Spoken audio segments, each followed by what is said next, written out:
नमस्कार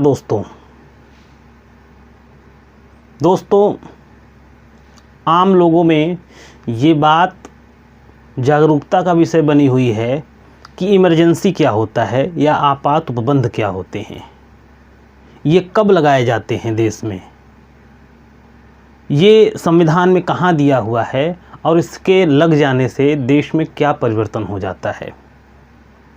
तो आज दोस्तों इसी सब विषय के बारे में हम जानेंगे। तो आइए इसके बारे में जानते हैं। दोस्तों, किसी देश की एकता, अखंडता, संप्रभुता उस देश की सबसे बड़ी पूंजी होती है और उसकी सुरक्षा करने के लिए देश हर संभव प्रयास करता है। दोस्तों, जिस देश की एकता, अखंडता, संप्रभुता सुरक्षित होती है उस देश का नागरिक भी निश्चिंत होकर के अपने अपने काम करता है, देश विकास करता है, देश आगे बढ़ता है। एक क्षण के लिए सोच लीजिए कि अगर देश के नागरिकों को ये लगे कि हमारे देश की एकता, हमारे देश की अखंडता, हमारे देश की संप्रभुता खतरे में है, हमारे देश पर बाहरी आक्रमण होने वाला है, तो वो कभी अपने विकास में अपना मन नहीं लगा पाएगा और अपने विकास में मन नहीं लगा पाएगा तो देश का विकास नहीं हो पाएगा। ऐसा देश अस्थिर हो जाएगा, देश के नागरिक हमेशा भयभीत रहेंगे और देश हमेशा भय में जिएगा। दोस्तों, इन्हीं सब परिस्थितियों से बचने के लिए हमारे संविधान में एक व्यवस्था दी गई है कि कब कैसे हमारे देश को बाहरी आक्रमण से, किसी इमरजेंसी वाली स्थिति से बचाया जा सकेगा, उससे निपटा जा सकेगा। दोस्तों, वैसे तो हमारा संविधान आप जानते होंगे एक संघात्मक संविधान है। संघात्मक संविधान ऐसा संविधान होता है जहां केंद्र और राज्य में शक्तियां बटी होती हैं। केंद्र अपना काम करता है, राज्य अपना काम करता है। केंद्र ने संविधान ने केंद्र को उसका काम तय कर दिया है, संविधान ने राज्य को उसका काम तय कर दिया है। दोनों को अपने अपने रास्तों पर रहकर कार्य करना है, कोई किसी में बाधा नहीं पहुंचाएगा। हाँ, ज़रूरत हुआ तो एक दूसरे का सहयोग कर लेंगे, लेकिन संविधान द्वारा यह अलगाव करना, संविधान निर्माता ये जानते थे कभी खतरनाक हो सकता है। ऐसी स्थिति आ सकती है कि जब ये दोनों आपस में उलझे हों, कोई बाहरी आक्रमण करके कोई बाहरी व्यक्ति इसका लाभ न ले ले। ऐसा हमारे देश में हुआ है। जब जब इतिहास रहा है, जब जब देश के लोग आपस में ही भिड़े हैं, देश के लोग आपस में ही टकराव किए हैं, किसी बाहरी ने आकर के इसका लाभ लिया है। तो हमारे संविधान निर्माता जानते थे कि जब आपस में भिड़े रहेंगे तो बाहर ध्यान नहीं जाएगा, इसलिए उन्होंने न तो केंद्र पर न राज्य पर भरोसा किया है। उन्होंने स्वयं एक परिस्थिति तैयार कर दी है कि जब देश में सामान्य स्थिति चल रही है तो संघात्मक व्यवस्था के तहत देश चलेगा, केंद्र अपना काम करेगा, राज्य अपना काम करेंगे। लेकिन अगर कभी इमरजेंसी वाली स्थिति आ जाएगी, देश में कभी आपात की स्थिति आ जाएगी, तो हमारा देश तत्काल प्रभाव से, संविधान ही यह तय कर देता है कि हमारा देश तत्काल प्रभाव से संघात्मक से एकात्मक हो जाएगा। यानी जो बटी हुई शक्तियाँ थी वो एक हो जाएंगी। एक हो जाएंगी कि इसका मतलब ये नहीं है कि केंद्र और राज्य मिल करके एक हो जाएंगे। इसका मतलब ये है कि राज्य निलंबित हो जाएगा और सारी शक्ति केंद्र सरकार में चली जाएगी, सारी शक्ति केंद्र सरकार में केंद्रित हो जाएगी। इसी को कहते हैं एकात्मक संविधान।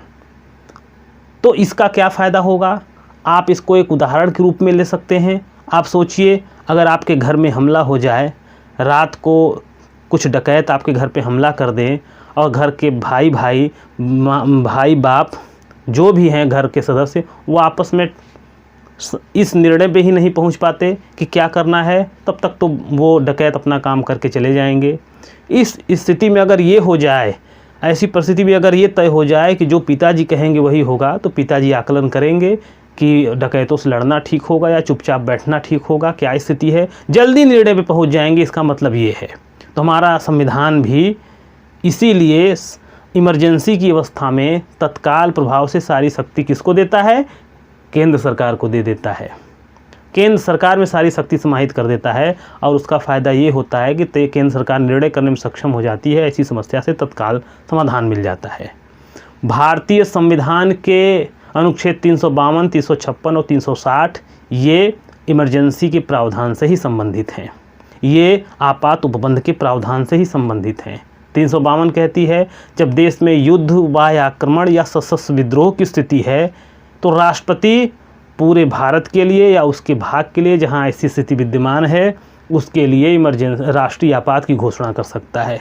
ध्यान देना है, पूरे देश को खतरे में, पूरे देश को के लिए राष्ट्रीय आपात लागू किया जा सकता है, उसके किसी भाग के लिए लागू किया जा सकता है। आप सोचिए कि अगर युद्ध की स्थिति हो, युद्ध मतलब अगर दो देशों में भारत और किसी अन्य देश के साथ भारत का युद्ध हो रहा है या कोई बाहरी आक्रमण हो रहा है, अवैध रूप से जो नागरिक भारत में आ जाते हैं उसको ही वायु आक्रमण सुप्रीम कोर्ट ने माना है, या भारत के अंदर ही भारत के लोगों में सशस्त्र विद्रोह हो जाए, विद्रोह जो शस्त्रों के साथ हो जाए, अगर ये स्थिति विद्यमान है तो ये राष्ट्रपति को शक्ति दिया गया है कि वो राष्ट्रीय आपात की घोषणा कर सकता है। इमरजेंसी में एक प्रकार होता है राष्ट्रीय आपात, उसकी घोषणा कर सकता है।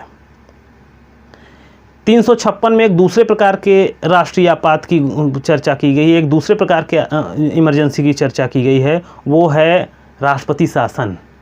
जब राष्ट्रपति को लगे स्वयं या राज्यपाल के प्रतिवेदन पर, वैसे पहला नियम यह है कि राज्यपाल के प्रतिवेदन पर ही राष्ट्रपति को ऐसा करना है, तो अगर राज्यपाल के प्रतिवेदन पर या राष्ट्रपति को स्वयं ये लगता है कि किसी राज्य में या उसके किसी भाग में संविधान के अनुसार वह राज्य नहीं चलाया जा सकता या संवैधानिक तंत्र विफल हो गया है, तो राष्ट्रपति उस राज्य, पूरे राज्य के लिए या उसके किसी भाग के लिए राष्ट्रपति शासन की घोषणा कर सकता है।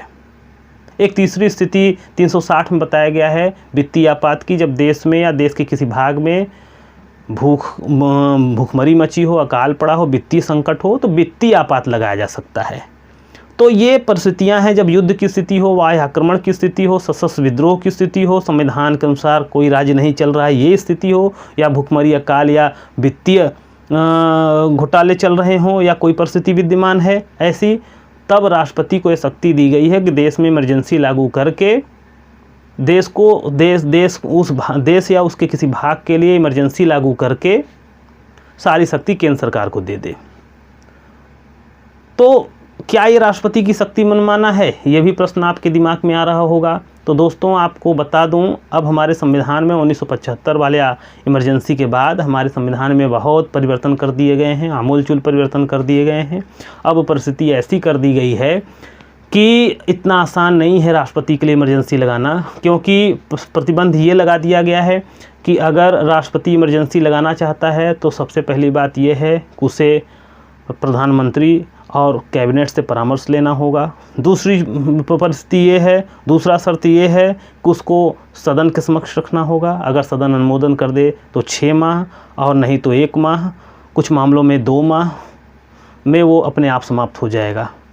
और तीसरी परिस्थिति ये है कि अगर सदन नहीं चल रहा है तो जब भी सदन चले 30 दिन के अंदर उसको सदन के समक्ष रखना है। यानी अब राष्ट्रपति की इस इमरजेंसी वाली शक्ति पर प्रधानमंत्री और उसके कैबिनेट की और संसद का पूरा नियंत्रण है। फिर एक सवाल ये उत्पन्न हुआ था आप लोगों के बीच में कि इमरजेंसी के बाद देश में क्या परिवर्तन हो जाते हैं। तो मैंने पहले ही बताया, जब देश इमरजेंसी की स्थिति होती है तो ऐसी परिस्थिति में सारी शक्ति केंद्र सरकार में चली जाती है। तो राज्यों को निर्देश देने की शक्ति किसको मिल जाती है? केंद्र सरकार को मिल जाती है।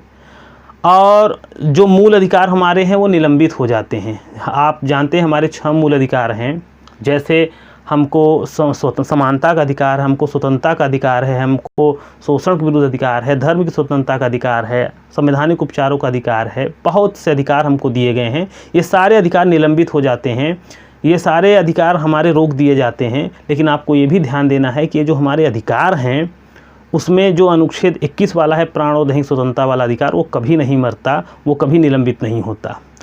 तीसरा परिवर्तन ये आ जाता है कि कानून बनाने की शक्ति, चूँकि राज्य निलंबित होते हैं तो विधायिका भी राज्य की निलंबित होती है, सारा शक्ति केंद्र के संसद को चली जाती है। यानी संसद को यह शक्ति प्राप्त हो जाती है कि वो भारत या उसके किसी भाग या राज्य के किसी के लिए जहाँ इमरजेंसी लागू है उसके लिए कानून बनाए।